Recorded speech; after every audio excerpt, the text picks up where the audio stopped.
Dans un doux transport, il met la joie au sein de la douleur.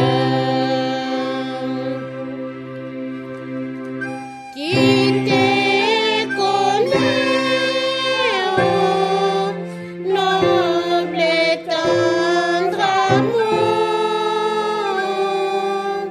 écoute encore de ton pouvoir sauveur,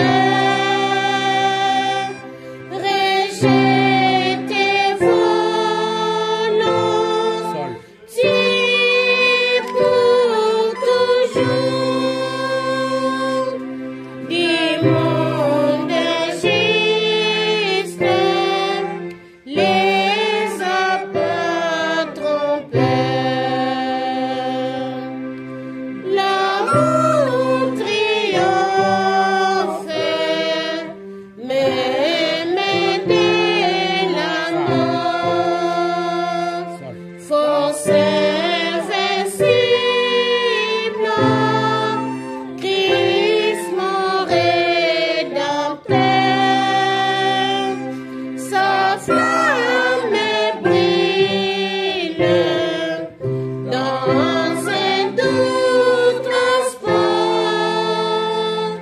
il met la joie au sein de la douleur. Et qui porte un grand trésor, mon mine source qui ne peut tarir. Oui, bien-aimé, c'est aimer encore, quand par ailleurs mon père est refroidi. L'amour triomphe, même de la mort, force invincible, Christ mon rédempteur, sa flamme brille dans un doux transport, il met la joie au sein de la douleur.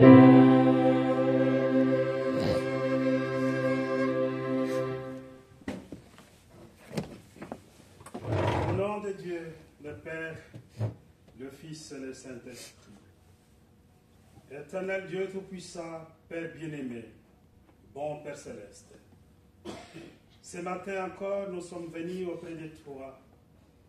Lorsque nous avons franchi la porte de ce Dieu, nous nous sommes souvenus, Père d'amour, de tous les bienfaits que toi tu as donnés à tous tes enfants. Tu nous as assistés, Père, tu nous as accompagnés, tu nous as protégés, tu nous as aimés. Ce matin, nous sommes venus te dire merci, Père. Devant cet autel de grâce, nous voulons te reconnaître, toi le seul et l'unique vrai Dieu. Le Dieu Tout-Puissant, le Dieu créateur de toutes choses, le Dieu qui règne dans le siècle des siècles. Nous voici devant toi, Père d'amour, comme tes enfants, que tu as choisis par ta grâce et ta miséricorde. Nous voici devant toi avec toutes nos difficultés, avec tous nos péchés, avec tout ce que nous traînons, notre Dieu Tout-Puissant. Nous sommes des humains, nous trébuchons à chaque fois, nous tombons, notre Dieu Tout-Puissant, Nous nous oublions parfois que nous sommes ceux que tu as choisis pour être des élus et des prémices dans ton royaume. Aie pitié de nous. Maintenant, Père d'amour et de miséricorde, nous sommes venus auprès de toi aussi pour pouvoir nous alimenter de ta parole. Tu nous la donnes à travers l'Esprit Saint, afin que nous puissions nourrir notre foi, cette foi qui est toujours nourrie à travers la prédication, et que la prédication qui vient à travers le prédicateur, qui est toi, le seul Dieu Tout-Puissant. Le vrai prédicateur, ici notre Dieu Tout-Puissant, c'est l'Esprit Saint que tu envoies pour pouvoir nous éclairer, mais aussi nous montrer les chemins par lesquels nous pouvons entreprendre nos pas vers une rencontre heureuse avec notre Seigneur Jésus-Christ. Et ce matin, Père, nous te disons merci aussi pour cela. Nous pensons à tous les nôtres qui ne sont pas ensemble avec nous. Nous pensons à ceux qui sont malades. Nous prions aussi notre Dieu Tout-Puissant à ceux qui sont dans les deuils et dans les difficultés. À ceux qui sont dans les malheurs, Père. Nous les confions entre tes mains. Nous prions aussi pour tes serviteurs qui, de jour à l'autre, travaillent dans ton œuvre, même dans toutes les difficultés de ce monde. Parfois, ils ne sont pas acceptés, parfois, ils sont haïs, Père d'amour. Nous te demandons, toi, de pouvoir les protéger pour qu'ils mènent à bien cette parole que le Seigneur nous a laissée. Cette parole qui sauve les âmes et cette parole qui prépare la future épouse de ton Fils. Que soit loué ton nom, que soit glorifié notre Dieu Tout-Puissant, toute ta majesté. Nous prions pour tes serviteurs, nous prions aussi pour l'autel apostolique. Les apôtres que tu nous as donnés, nous savons qu'ils prient pour nous, notre Dieu Tout-Puissant, afin que nous ne puissions pas abandonner la foi malgré toutes les difficultés que nous pouvons rencontrer. Que nous ayons l'espérance dans notre cœur, l'espérance dans toutes les promesses qui nous a été données du retour de notre Seigneur Jésus-Christ, mais aussi de l'éternité, ensemble pour partager la gloire qui est la tienne, afin que cette gloire nous soit aussi donnée par toi. Bénis chacun d'entre nous, bénis tes enfants ici présents, donne-nous la communion ensemble et protège-nous pendant cette heure. Bénis dans ta maison, unis-nous dans la prière de tous, exauce-nous au nom de notre Seigneur Jésus-Christ. Amen. Amen. Chers bien-aimés, chers frères et sœurs, ce matin, je voudrais ici vous saluer par la grâce de notre Seigneur Jésus-Christ, que cette grâce soit avec vous tous. La parole d'aujourd'hui se trouve dans le livre des Éphésiens, dans son chapitre 1, le verset 22 et 23.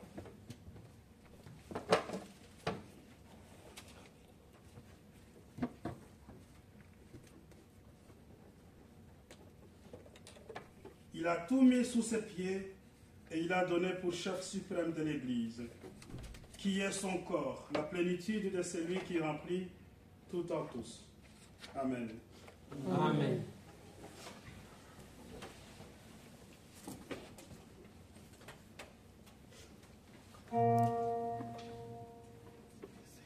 Verset. Voici mon cœur.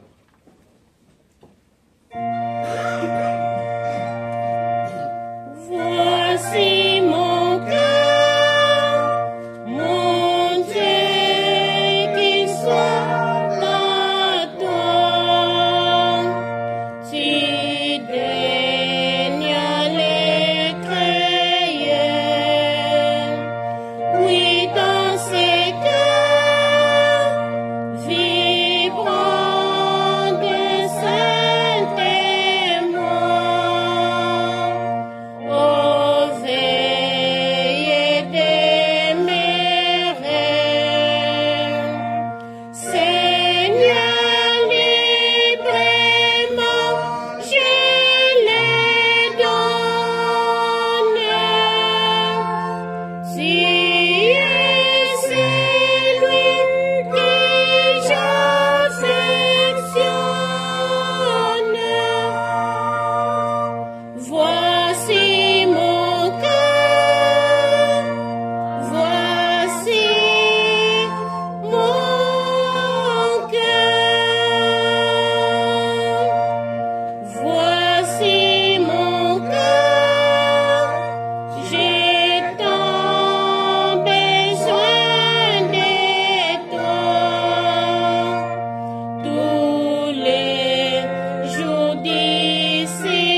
ce chant nous rappelle à tous le cœur que nous avons et que ce cœur que nous devons disposer pour notre Seigneur Jésus-Christ. Ce cœur que nous disons, voici mon cœur, Seigneur, je le dispose à toi et je voudrais que toi tu puisses écrire sur ce cœur des choses célestes. Chers bien-aimés, chers frères et sœurs, des choses célestes, ce sont des bénédictions que nous aspirons tous. Et que ces bénédictions aussi, ça coïncide avec cette parole que l'apôtre Paul fait une adresse, une salutation, mais aussi une bénédiction qu'il voudrait ici rappeler à la communauté d'Éphèse. Il dit, j'ai entendu de votre foi, moi. J'ai compris de tout ce que vous êtes en train de faire, mais aussi, en honneur à notre Seigneur Jésus-Christ, je vous écris que vous puissiez rester dans la fermeté de votre foi. La foi, c'est dans le cœur.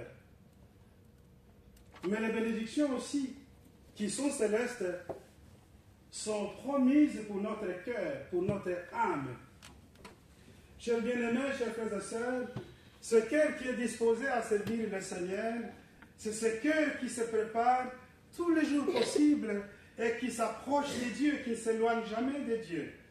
Ce cœur qui a besoin toujours de dire, Seigneur, malgré tout ce que je suis en train de vivre, je suis ton enfant et moi je voudrais toujours m'approcher de toi. Les difficultés, les maladies, le manque des richesses ne peuvent pas m'éloigner de toi, mon Dieu Tout-Puissant. Parce que tu m'as donné un cœur qui te reconnaît, parce que tu m'as donné ce cœur-là, et ce cœur qui a été sauvé par le sacrifice de notre Seigneur Jésus-Christ. Chers bien-aimés, chers frères et sœurs, cette parole d'aujourd'hui nous rappelle aussi à nous que de loin ou de près, le Seigneur a mis son cœur dans son Église. Lui qui est le corps de l'Église, lui qui est le chef suprême de l'Église, comme dit ici l'apôtre Paul aux Corinthiens, pour leur rappeler que le Seigneur, que Dieu a mis sous le pied du Seigneur. Si vous voulez bien que je lise tout simplement. Il a tout mis sous ses pieds et il a donné pour chef suprême à l'Église qui est son corps, la plénitude de celui qui remplit tout en tous. Pourquoi est-ce que Dieu a mis tout sous le pied du Seigneur? C'est parce que le Seigneur a vaincu la mort. Le Seigneur a vaincu le péché. Le Seigneur est sorti victorieux de tous les combats possibles qui lui ont été proposés par le diable. Le diable est venu pour terrasser. Le diable est venu pour pouvoir écarter le Seigneur des objectifs qui lui a amené sur cette terre. Vous savez bien, le Seigneur, lui, a vécu au ciel. Il n'est pas différent de Dieu. C'est quelque chose que nous avons déjà expliqué plusieurs fois. Que Dieu a pris le corps d'un homme, que Dieu est descendu du ciel, cette parole qui s'est transformée, qui est devenue homme, pour pouvoir souffrir comme l'homme dans l'humanité sur cette terre. Mais le Seigneur était aussi, avec ce corps, vulnérable tout comme nous. Il pouvait céder à toutes les tentations. Il pouvait dire, mais on me propose toute la richesse, on me donne tout ce que je peux avoir, mais est-ce que je ne peux pas abandonner le trône? Chers bien-aimés, chers frères et sœurs, il n'a jamais abdiqué à toute sa responsabilité. Il a continué à faire cela pour le bien de toute l'humanité. Et il l'a fait pour que toi et moi, nous puissions découvrir justement la plénitude du royaume de Dieu dans son éternité. Chers frères, chères sœurs, l'apôtre Paul, là où il était, il écrit, il dit, c'était une adresse déjà au début qui s'avère d'une salutation fraternelle, en leur disant, reconnaissez toujours le Seigneur, tout le bienfait qu'il a fait pour vous, et soyez ces enfants qui continuent à célébrer le nom de Dieu Tout-Puissant à travers notre Seigneur que nous l'avons connu. Parce que le Seigneur nous a révélé la nature de Dieu. Nous n'avons jamais connu Dieu. Tous les prophètes qui se sont passés n'ont jamais connu Dieu. Et le Seigneur qui était venu au nom de Dieu nous a révélé la nature de Dieu. Et c'est comme ça que tous ceux qui étaient autour du Seigneur ont compris que celui-ci C'est le Fils de Dieu, il vient du ciel et il connaît bien Dieu et nous devons continuer à le croire. Ils ont continué à croire notre Seigneur. Chers bien-aimés, chers frères et sœurs, il a fait les combats qu'aujourd'hui nous sommes, nous, de vrais vainqueurs. Parce qu'il nous a écartés du péché. Il nous a donné la possibilité de nous éloigner du péché. Et lui s'est offert pour que nous ne puissions pas être une proie du péché. C'est comme ça que l'apôtre Paul commence cette adresse en disant: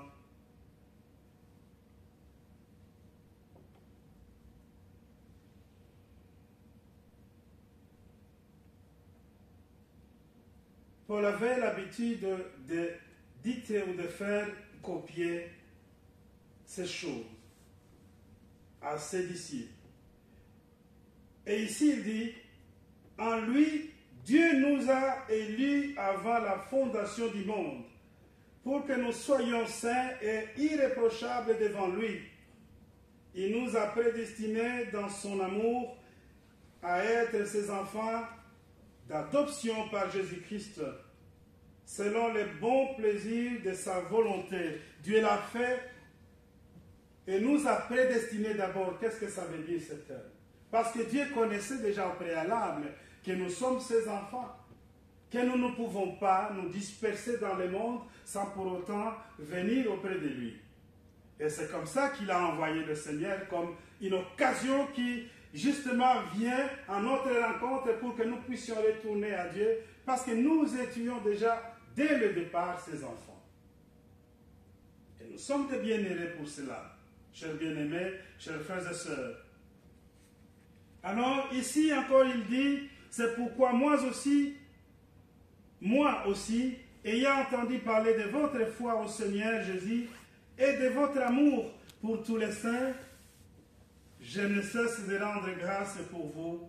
Je fais mention de vous dans mes prières, afin que le Dieu de notre Seigneur Jésus-Christ, le Père de gloire, vous donne un esprit de sagesse et de révélation de sa connaissance.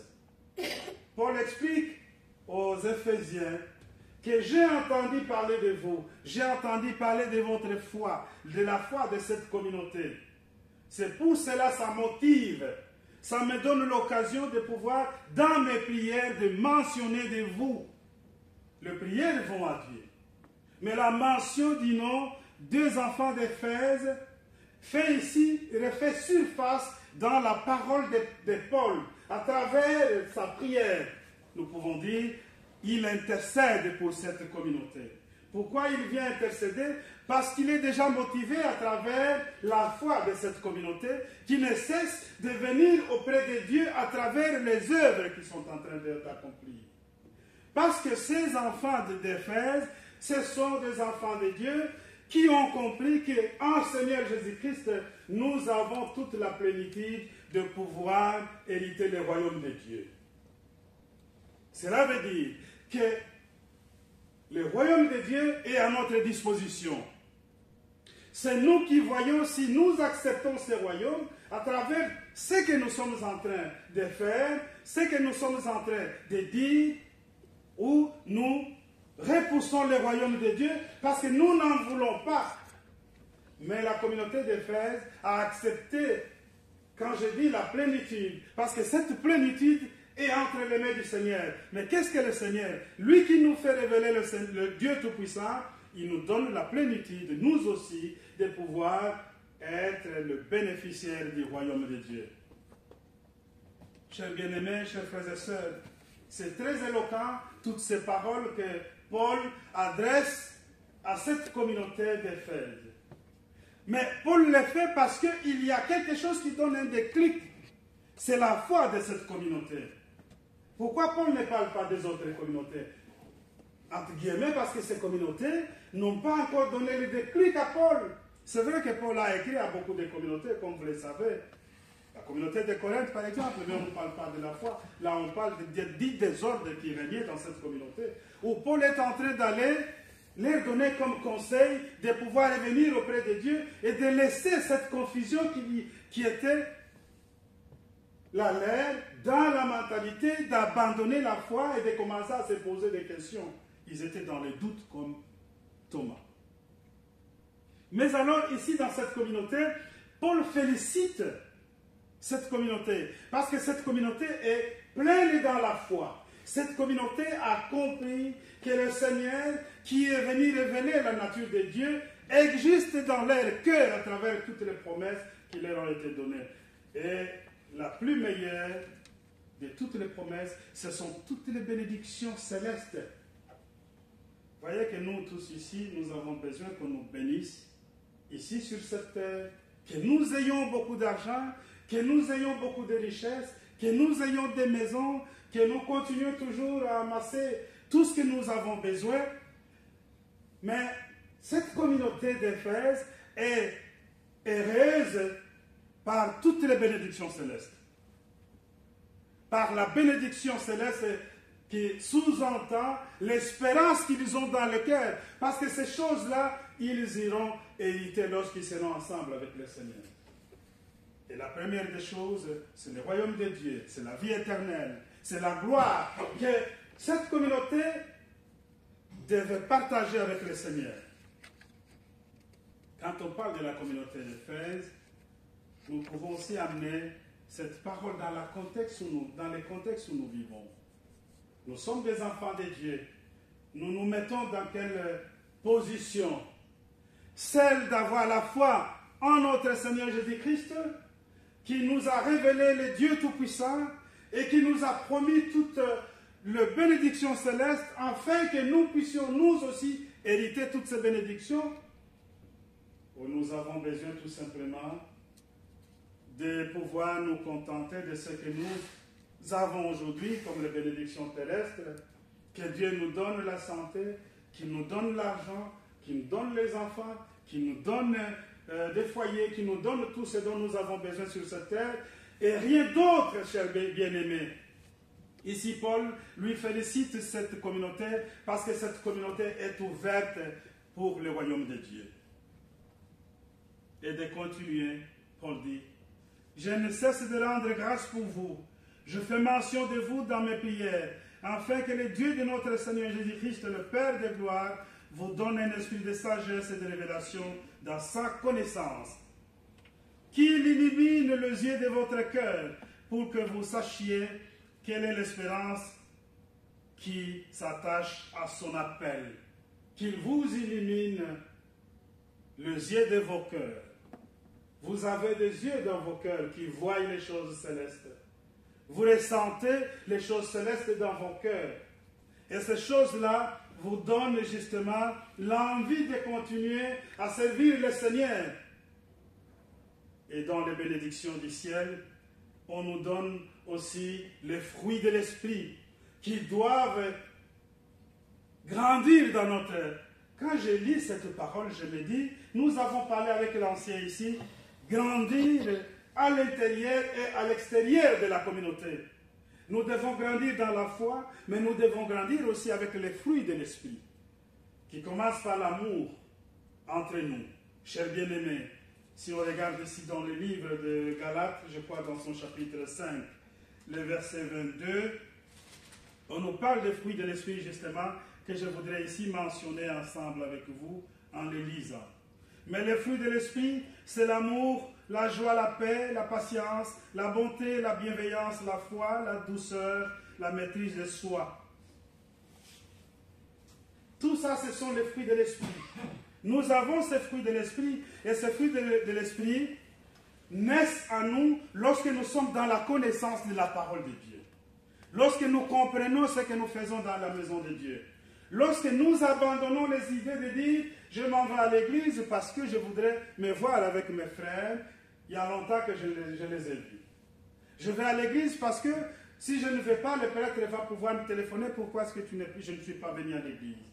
Je vais à l'église parce qu'il y a un petit commerce que je veux faire et mes choses marchent bien à l'église. Il y a des communautés comme ça. Je vais à l'église parce que je voudrais bien avoir ce mec-là, parce que je le vois, il est bon, peut-être que je peux être sa prétendante.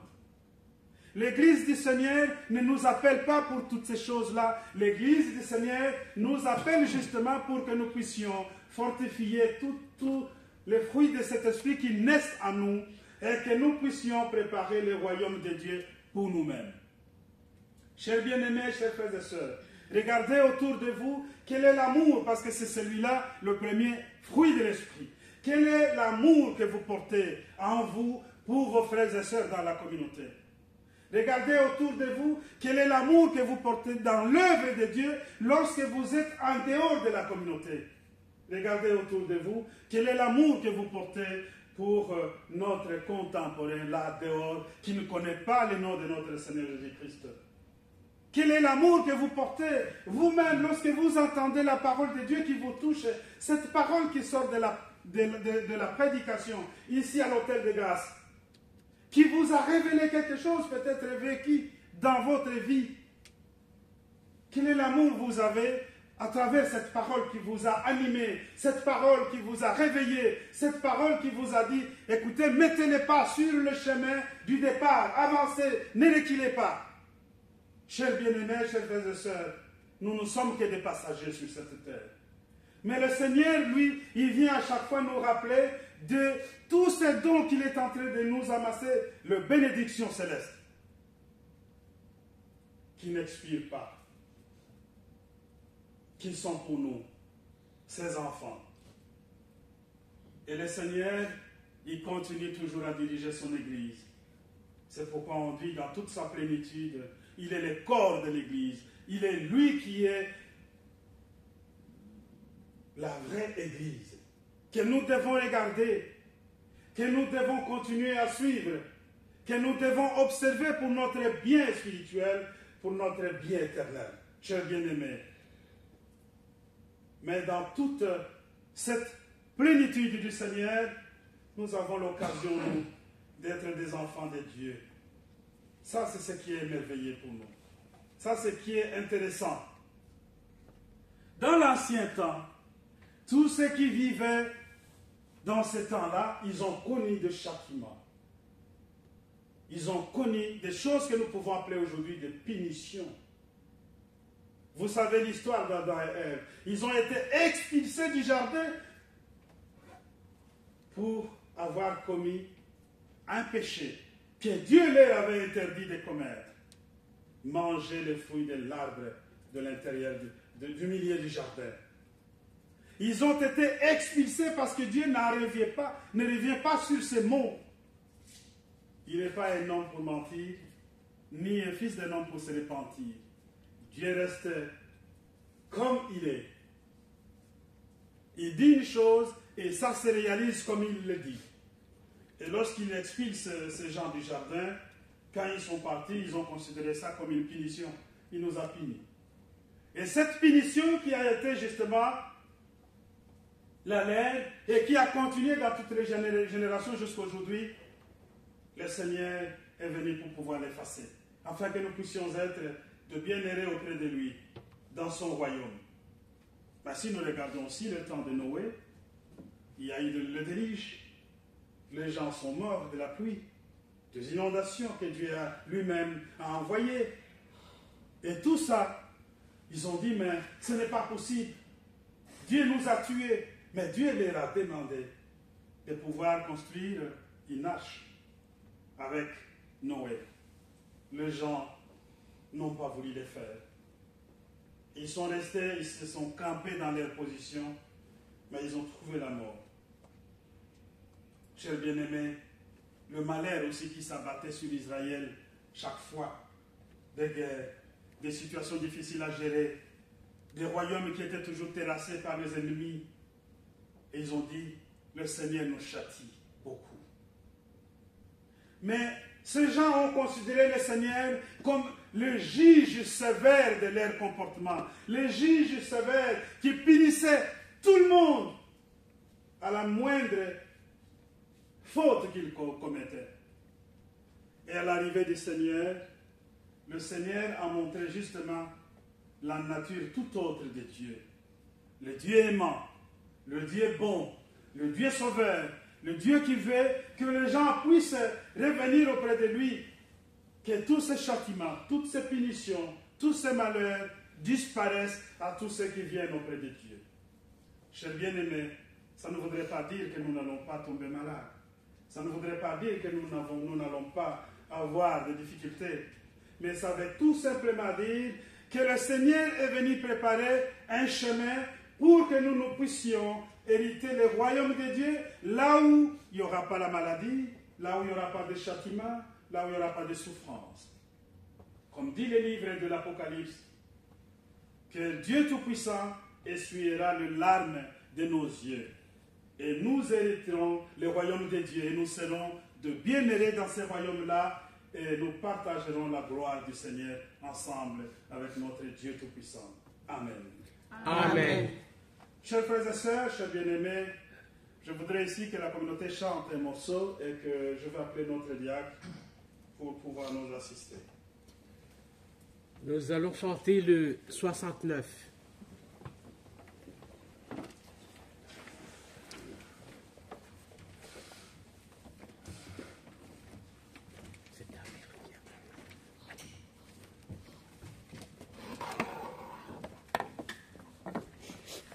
Reste avec nous.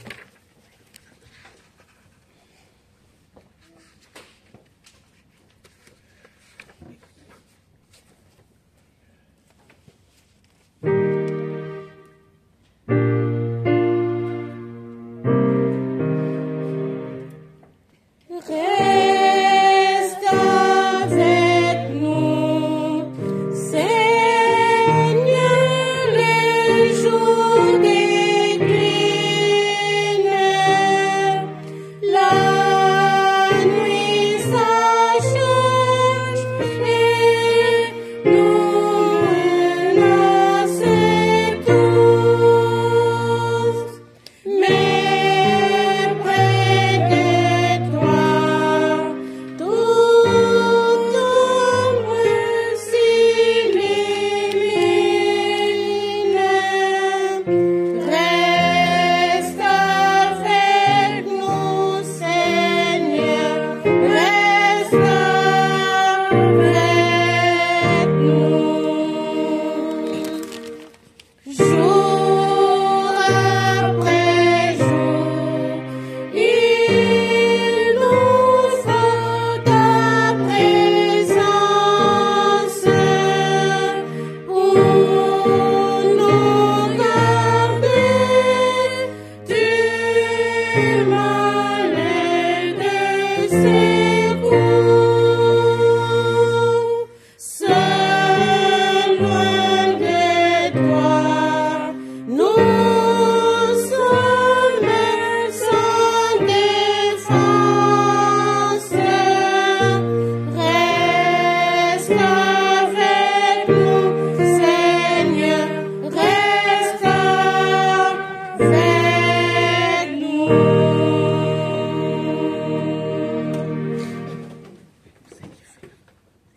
Merci, chers prêtres, pour cette belle prédication. Merci, la chorale, pour ces beaux chants. Jour après jour, il nous faut sa présence. C'est vrai, l'amour de Dieu, c'est l'amour immense. Un amour inconditionnel. Un amour de plénitude. Et cet amour, c'est notre Christ, Jésus-Christ qui est venu nous le révéler. Parce que dans l'ancien temps, nous avons, le mercredi, nous avons parlé dans Deutéronome où il y avait un passage qui présentait le bon Dieu comme Dieu le terrible. Le terrible, ça veut dire quelqu'un auquel on a vraiment peur, qu'on ne peut pas oser affronter. Mais plus loin, on nous expliquant que ce n'est pas parce que Dieu est si méchant, un juge sévère, que les gens dans l'ancien temps les craignaient de cette façon. Dieu le terrible, Dieu sévère. Pourquoi? Parce que il a un grand amour, il avait un grand amour pour ses enfants qu'il devait leur donner des signaux, leur rappeler de pouvoir de marcher selon sa volonté et dans ses principes. Et ici, cet amour de Dieu, qui des fois avait châtié donc, Adam et Ève. Nous connaissons l'histoire de l'arche de Noé, ses contemporains. C'était tout simplement pour que ces enfants de l'époque, même aujourd'hui, comprennent que non, Dieu veut que nous soyons délivrés des péchés, que nous marchions selon sa volonté pour hériter de son royaume. Ici, Jésus nous dit que Dieu nous aime tels que nous sommes. Dieu ne regarde pas la situation de l'un, l'une ou l'autre, que ce soit un pauvre, un riche, intelligent, beau, né, ainsi de suite. Mais seulement, il aime tout le monde tel qu'il est. Et des fois, nous avons l'impression que parce que je n'ai pas l'amour de Dieu, que je me retrouve dans une situation inconfortable, une situation désespérée, et qu'il n'y a pas cet amour de Dieu, mais plutôt, et pourtant l'amour de Dieu, il va plus loin. Parce que Dieu lui dit, son amour c'est jusque dans la mort. Et c'est l'objectif final, ici qui est très important, c'est dans cet objectif-là que nous allons effectivement vivre la plénitude de l'amour de Dieu. Parce que ici sur terre, nous avons bien sûr aussi l'amour de Dieu, mais ce n'est pas ça ce qui doit nous préoccuper plus que par rapport à cet amour, qu'est-ce que nous obtenons de Dieu. Nos pensées doivent toujours aller vers ce que nous allons obtenir de bon Dieu. Donc, après la vie sur cette terre, dans la vie éternelle, qu'est-ce que nous allons obtenir comme bienfait de l'amour de bon Dieu qui est le Dieu de miséricordieux, Dieu de beaucoup de bonté que nous expérimentons du jour au jour, au nom de son Fils, notre Seigneur Jésus-Christ. Amen. Amen. Chers bien-aimés, l'amour de Dieu qui continue toujours à faire écho dans l'œuvre de Dieu. C'est cet amour qui a commencé avec justement aussi notre Seigneur par l'explication qu'il donne à tous ceux qui l'ont entouré.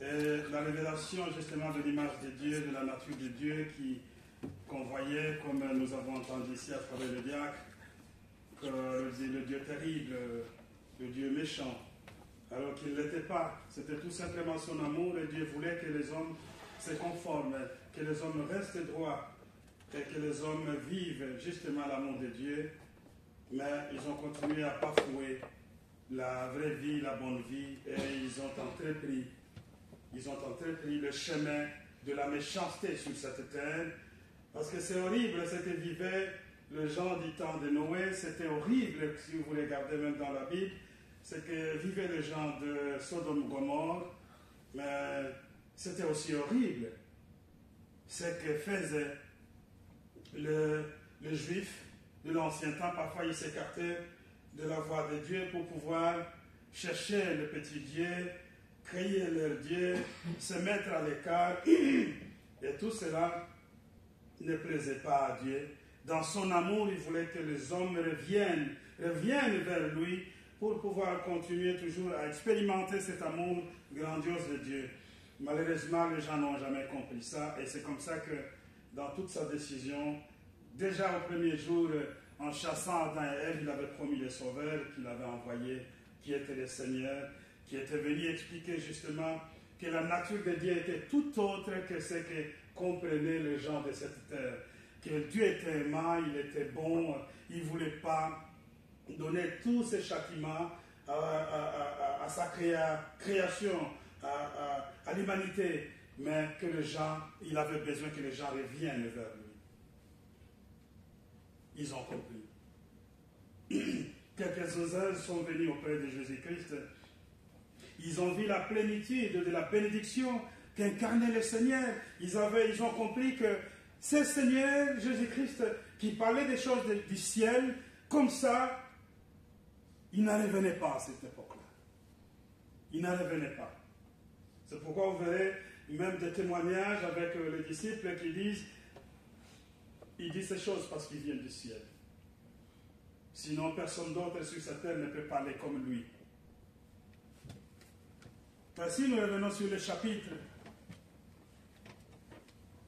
Lorsque Paul explique à cette communauté, il dit, il a tout mis sous ses pieds et il a donné pour chef suprême à l'Église.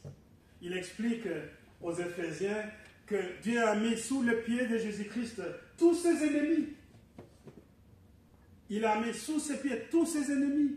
Mais aussi, il lui a donné, il lui a rehaussé, encore une fois de plus, une grande responsabilité de devenir le chef suprême de l'Église. C'est lui qui est au-dessus de son Église. Tout cela parce que le Seigneur Jésus-Christ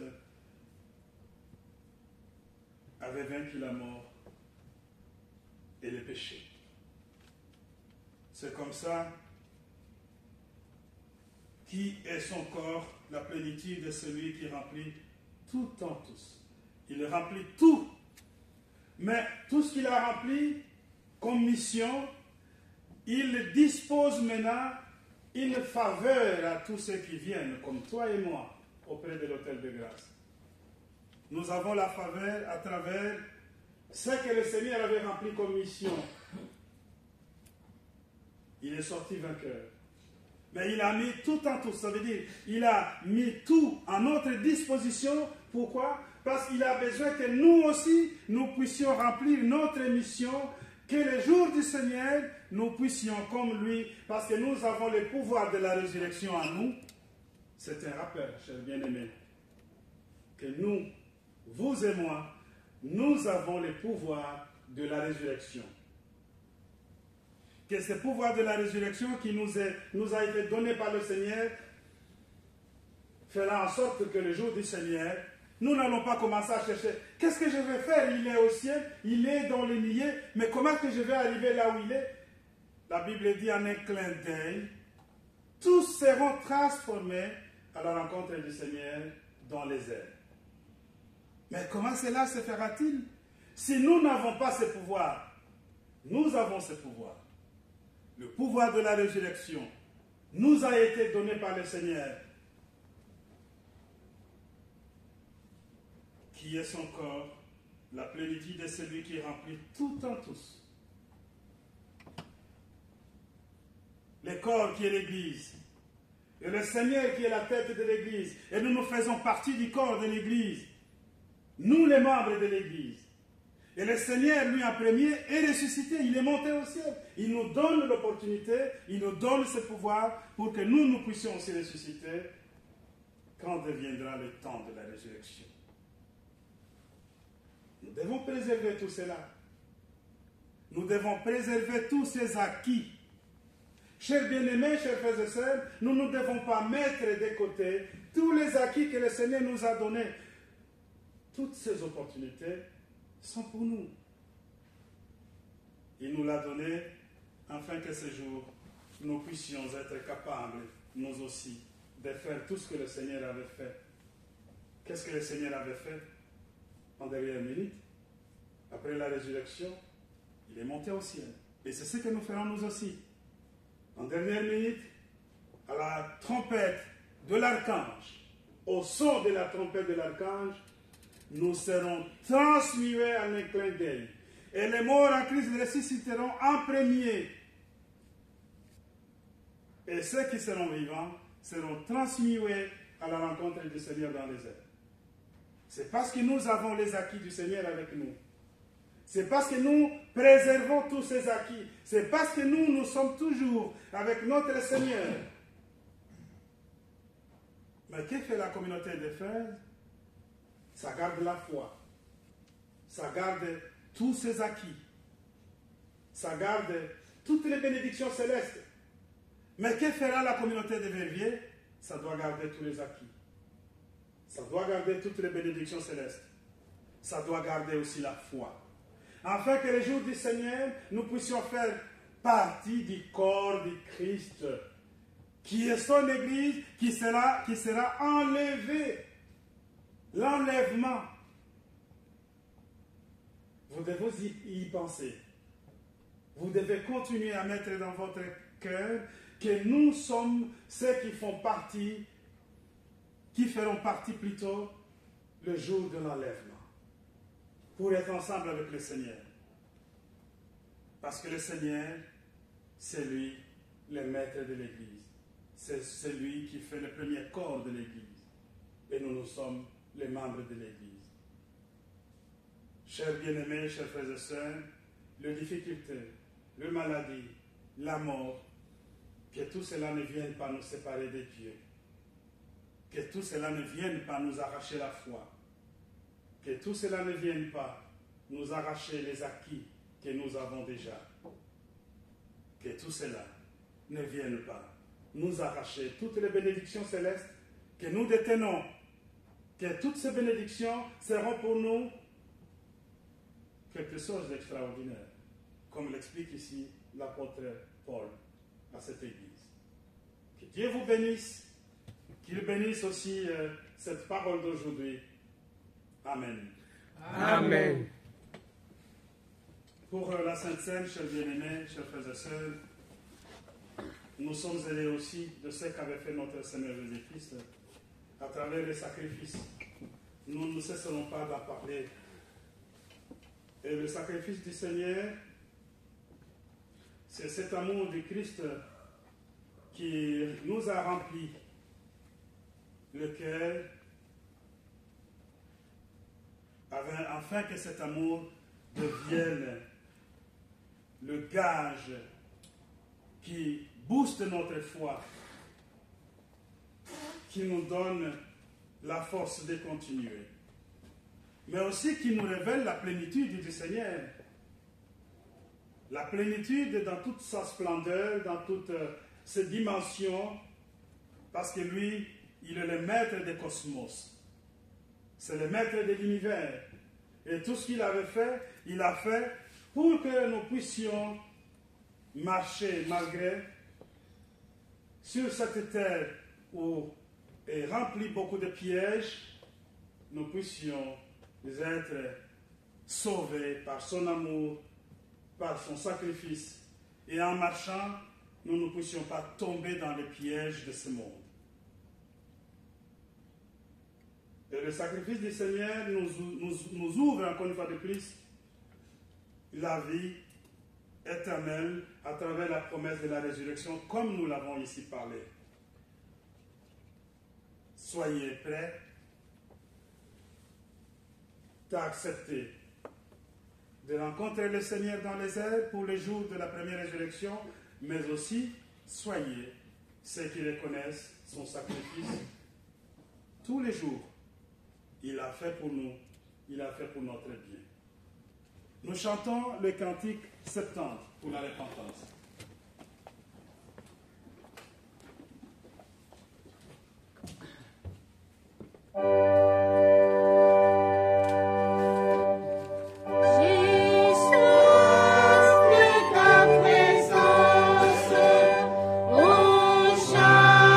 Charitable roi,